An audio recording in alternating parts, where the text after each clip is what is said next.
Le minerai de fer se présente sous forme de bancs verticaux sur la commune de La Ferrière et les 3 communes environnantes. Ces bancs ont toutes la même orientation, nord-ouest-sud-ouest, ce qu'on appelle la direction sud-armoricaine. C'est la direction des grands plissements en Vendée. C'est la direction de l'autoroute A83 par exemple.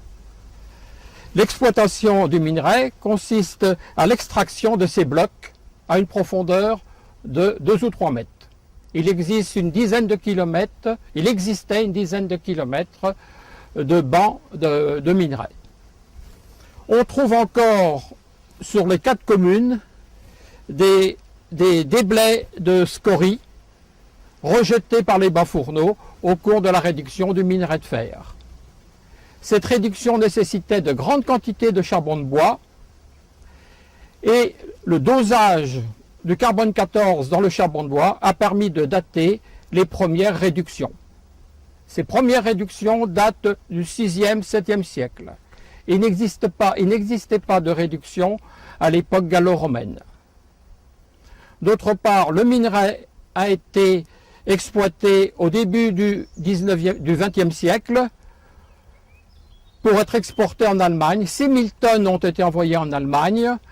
À cette époque, l'Allemagne était très déficitaire en charbon de bois.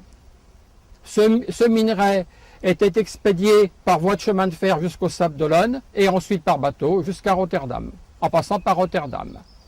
Il existe un petit pont de 22 mètres de long qui enjambe l'ancien cours de Lyon. Ce petit pont permettait le transport des wagonnets chargés de minerai de fer.